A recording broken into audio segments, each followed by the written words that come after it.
Hello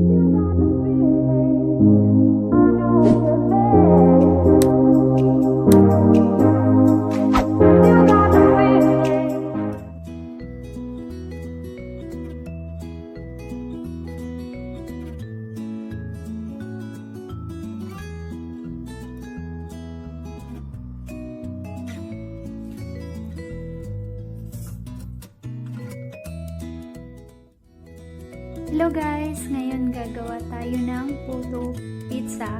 Maganda to sa mga mamshi na nasa bahay lang, na gusto magkaroon ng extra income, o kaya sa mga mahilig sa puto, for merienda, for kids, but this time, puto with a twist. So, let's get started. So, i-combine lang natin yung mga dry ingredients. First, isi-sift natin tong all-purpose flour. Then, i-add na rin natin yung sugar, baking powder, and salt.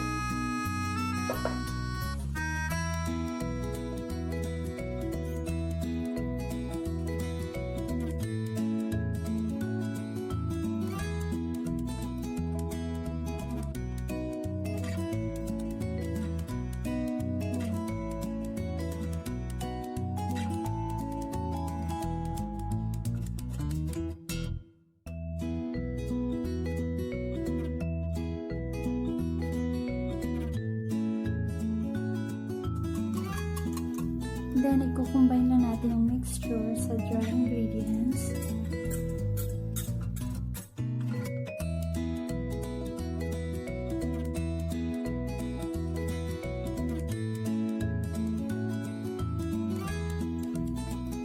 Then, ilagay natin yung 1/2 cup water.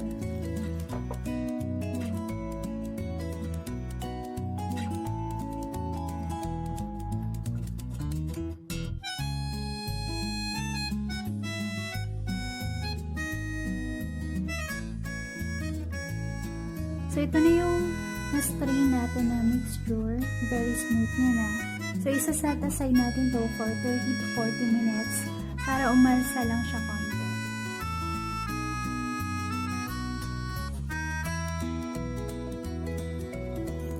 Since first time natin itong gagawin, first batch is maglalagay tayo ng butter.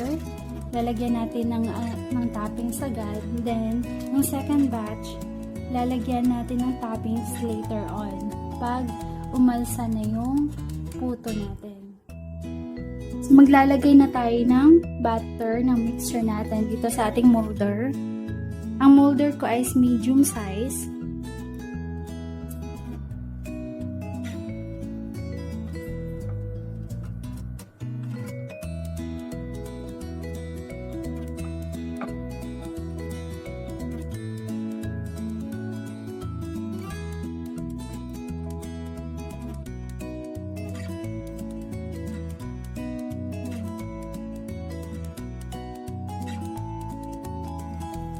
Ngayon, lalagyan na natin ng toppings ng ating mixture. First is yung pizza sauce.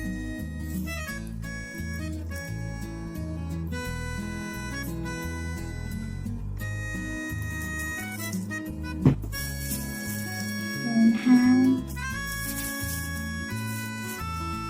Higit naman itong gloves.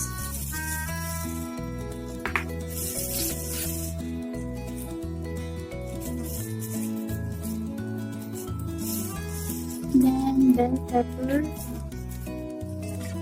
Ibang kulay. Then, optional lang ang bacon.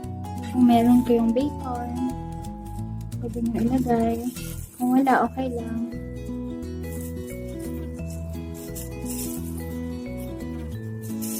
Then, mozzarella cheese.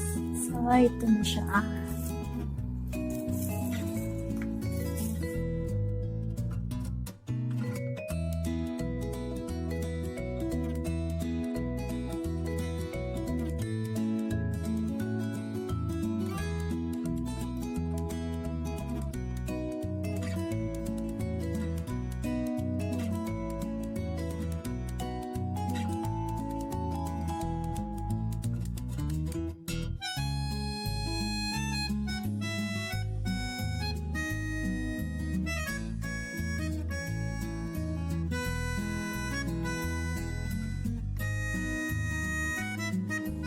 So, ngayon, may dalawa tayong batch. Itong first is nilagyan na natin agad ng toppings. Itong pangalawa, hindi pa.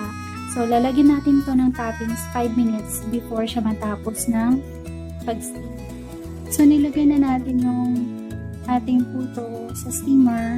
Then, isi-steam natin for 12 to 15 minutes in medium to high heat. Then, tatakpan natin with towel or cloth, yung takip. Tapos, lagyan lang natin yung rubber band para hindi matanggal. So, guys, ito na ang ating puto pizza. So, nag-try ako ng dalawang batch as I've said earlier. So, ito is nilagay ko na agad yung toppings. Tapos, nilagay sa steamer. Then, itong next na batch is nilagay ko ang toppings 5 minutes after matapos ng pag-steam. So, yung iba, hindi ko nilagyan ng, ano bang tawag dito? Paper molder. So, akala ko masaangat siya. So, same lang pala sila. Ito yung 3 tablespoon. Ito yung 2 tablespoon na nilagyan ko ng PUTO Mixture. Then, yung iba, ito is 10 minutes on high heat. Tapos, nilagyan ko siya ng toppings after 10 minutes. Then, another 5 minutes para matunaw lang yung mozzarella cheese niya. So, napakaumbok niya.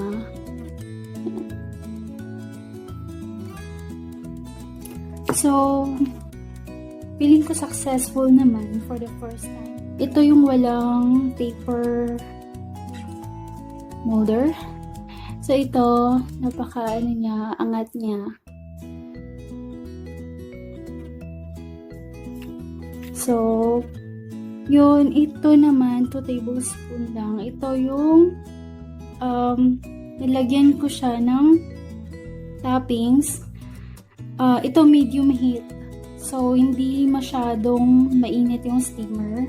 Kaya, hindi siya masyadong nag-bloom or umangat. Ito naman, nilagay ko ang toppings. Ito, high heat. 10 minutes in a high heat, then nilagyan ko ng toppings, then 5 minutes na steam, then para matunaw lang yung mozzarella cheese. So, angat na naman siya. Umangat talaga siya.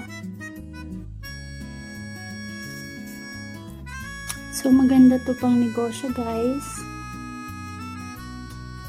Para maiba naman yung puto na tinitinda natin, diba?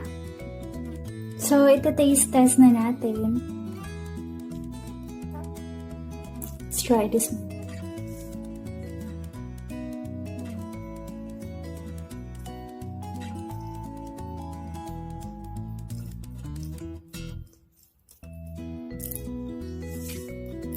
Lasang pizza.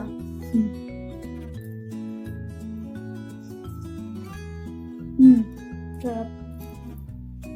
So, sure na magugustuhan to ng mga kids ninyo. Tsaka kung kayo lang nagbebenta nito sa lugar ninyo, I'm sure magiging patok ng patok to for negosyo.